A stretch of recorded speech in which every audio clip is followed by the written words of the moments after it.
आज का टॉपिक है प्रोस्टेट डेवलपमेंट। प्रोस्टेट के डेवलपमेंट के बारे में पढ़ेंगे।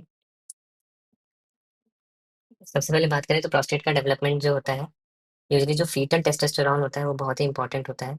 वो फीटल टेस्टोस्टेरोन यूजुअली वीक 6 से निकलने लगता है और प्रोस्टेट का डेवलपमेंट 9th वीक और पीरियड ऑफ जेस्टेशन में स्टार्ट होता है। फीटल टेस्टोस्टेरोन जो होता है वो 5 अल्फा रिडक्टेज जो होता है एंजाइम, उस फीटल टेस्टोस्टेरोन को डाईहाइड्रोटेस्टोस्टेरोन में कन्वर्ट कर देता है। अब डाईहाइड्रोटेस्टोस्टेरोन का काम क्या होता है, ये आप देख सकते हैं, ये है यूरोजेनाइटल साइनस एपिथेलियम और इसके चारों तरफ है मेसेनकाइम। अब ये जो मेसेनकाइम है, इस मेसेनकाइम में दोनों में आपस में इंटरेक्शन होता है। ये इंटरेक्शन के लिए जो रिस्पॉन्सिबल होता है वो होता है डाईहाइड्रो टेस्टोस्टेरोन। अब ये जो डाईहाइड्रो टेस्टोस्टेरोन है, एक्ट करता है यूरोजेनाइटल साइनस मेसेनकाइम पे। और ये जो इनिशियल स्टेज होती है जो कि वीक 9th और वीक 10th में होती है, उसको बोलते हैं प्री बर्ड स्टेज। इस टाइम पे सिर्फ इंटरेक्शन होता है, मेसेनकाइम एपिथेलियम और मेसेनकाइम इंटरेक्शन। इस इसको प्री बर्ड स्टेज बोलते हैं। अब ये जब इंटरेक्शन होता है तो सबसे पहले जो वेरोमेंटनम होता है यूरोजेनाइटल साइनस एपिथेलियम में, वहाँ पे उसके लिटरली पहला बड बनता है। इसको बोलते हैं बडिंग स्टेज। और ये बडिंग स्टेज जो रहता है अगले 2 वीक तक चलता है, वीक 10 to 12। और ये बेसिकली चलता है डाईहाइड्रो टेस्टोस्टेरोन के अंडर में। अब ये बड बनने के बाद धीरे धीरे यूरोजेनाइटल साइनस एपिथेलियम में ये बड जब बनता है तो धीरे धीरे उस पे और बहुत सारे कॉर्ड ऑफ सेल्स आते हैं जो कि उसको ब्रांचिंग करते हैं। ये जो ब्रांचिंग होता है यूरोजेनाइटल साइनस एपिथेलियम में, ये मेनली प्रॉक्सिमल से डिस्टल की तरफ होता है। और जब ये कॉर्ड जो रहते हैं ये इनिशियली सॉलिड फॉर्म में रहते हैं, तो ये जो कॉर्ड फॉर्मेशन जो रहता है ये बड धीरे धीरे लंबा होता है, इसी को बोलते हैं बड इलोंगेशन। और ये बड इलोंगेशन है या जो कॉर्ड ऑफ सेल्स हैं, जिसमें ये जो बड इलोंगेशन होता है एपिथेलियल पॉलीफरेशन की वजह से होता है यूरोजेनाइटल साइनस के एपिथेलियम, और जो कि fibroblast growth factor FGF10 and FGF7 stimulate करता है। तो हम बात कर रहे हैं FGF10 और 7 जो रहता है यूरोजेनाइटल साइनस के एपिथेलियम को स्टिमुलेट करता है, जिसकी वजह से बड इलोंगेट होता है और उसमें ब्रांचिंग होती है। अभी ब्रांचिंग जो होती है इसके लिए मेनली जो रिस्पॉन्सिबल होता है, इसको रेगुलेट करता है NKX3। NKX3 जो रहता है इसको रेगुलेट करता है। और ज़्यादा ब्रांचिंग ना हो उसको रोकने के लिए होता है BMP4 and BMP7। BMP4 BMP7 इसको ज़्यादा बनने से रोक।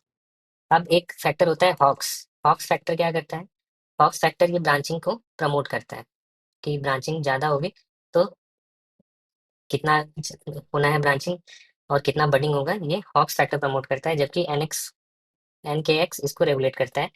अब यही जो NKX जो फैक्टर है वो बहुत इंपॉर्टेंट है, क्योंकि एक डिजीज होती है congenital prostatic hypoplasia. Congenital prostatic hypoplasia में क्या होता है, प्रोस्टेट जो रहता है वो अंडर डेवलप रहता है। और ये मेनली इसलिए होता है क्योंकि NKX फैक्टर जो रहता है वो डेवलप नहीं होता है, जिसकी वजह से प्रोस्टेट का डेवलपमेंट नहीं हो पाता है। अब ये बट जो बना इनिशियली कॉर्ड जो रहता है वो सॉलिड रहता है। अब ये सॉलिड कॉर्ड जो है, अब हम इसमें क्या होगा, एक शीट की तरह रहेगा। अब इसमें बीच में कैनाल बनने लगेगा, इसको बोलते हैं कैनलाइजेशन, बीच से खाली हो जाएगा, कैनलाइजेशन। और ये स्टार्ट होता है प्रॉक्सिमल से और डिस्टल की तरफ होता है, प्रॉक्सिमल टू डिस्टल, इसको बोलते हैं कैनलाइजेशन। और ये वीक 14 से 19 के बीच में होता है। अब कैनलाइजेशन के बाद इसमें सेल्स आ जाती हैं, और सेल्स जब आती हैं तो इसको बोलते हैं सेलुलर डिफरेंशिएशन, और इसके लिए रिस्पॉन्सिबल होता है फॉक्स फैक्टर। फॉक्स फैक्टर ये सेलुलर डिफरेंशिएशन वीक 20 के बाद होता है। बेसिकली दो टाइप के सेल्स होते हैं, बेसल सेल्स और ल्यूमिनल सेल्स। जो बेसल सेल्स होते हैं वो यूजुअली हम देखते हैं कि जब सेल्स जो है मैलिग्नेंसी में ट्रांसफॉर्म होता है तो ये एब्सेंट हो जाता है, तो इसलिए बहुत इंपॉर्टेंट होता है। और जो हमारा मीजेनकाइम था, मीजेनकाइम जो यूरोजेनाइटस साइनस एपिथेलियम के चारों तरफ था, उसमें वो चेंज हो जाता है फाइब्रोमस्कुलर स्ट्रोमा में। अब नाम से ही पता चल रहा है फाइब्रोमस्कुलर स्ट्रोमा में क्या होगा, fibro means fibroblast, muscular means smooth muscle cells.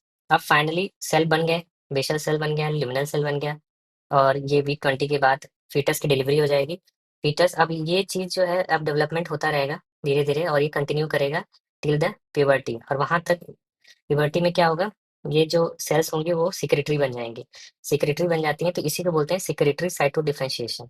उसमें बेसल सेल्स और liminal sales different different product secrete करती हैं, जैसे कि PSA, prostatic acid phosphatase, zinc, citric acid, ये सब सिक्रिएट करने लगती हैं। तो बेसिकली हमने क्या पढ़ा कि डाईहाइड्रोटेस्टोस्टेरोन जो है मोस्ट रिस्पॉन्सिबल है प्रोस्टेट के डेवलपमेंट के लिए। प्रोस्टेट का डेवलपमेंट जो रहता है सबसे पहले प्री बड स्टेज में होता है, जिस जो कि वीक 9th और 10th में होता है। फिर उसके बाद बडिंग होती है। बडिंग जो होती है लेटरल टू द वेरुमेंटनम होता है, पहला बड फॉर्मेशन ये वीक 10th टू 12। तो हम लोग कह सकते हैं प्रोस्टेट का डेवलपमेंट वीक 10 के बाद स्टार्ट हो जाता है। फिर उसके बाद ये जो एक बड बना, उसमें फिर धीरे धीरे उसका इलांगेशन होता है उस बड का, उसमें बहुत सारे सॉलिड कॉर्ड सेल्स आ जाते हैं। और ये इसको बोलते हैं ब्रांचिंग एंड बड इलांगेशन। ये बेसिकली नेक्स्ट 2 वीक्स में होगा। उसके बाद वीक 14 की बात करें तो वीक 14 से 19 के बीच में कैनलाइजेशन होता है। और कैनलाइजेशन के बाद सेलुलर डिफरेंशिएशन, और सेलुलर डिफरेंशिएशन के बाद cyto differentiation, secretary cyto differentiation होता है। अब ये फिर फाइनली पूरा का पूरा प्रोस्टेट ग्लैंड बन गया। अब प्रोस्टेट ग्लैंड जो बना हम देख सकते हैं, इसमें सबसे पहले जो डेवलप होता है वो होता है पेरिफेरल पार्ट। पेरिफेरल पार्ट जो होता है सबसे पहले डेवलप करता है, और सेंट्रल पार्ट बाद में डेवलप करता है, इस तरीके से। तो वास के नीचे हम देख सकते हैं this is the peripheral part, and वास के ऊपर आप देख सकते हैं this is the central part. And urethra के चारों तरफ जो रहता है वो ट्रांजिशनल जोन होता है।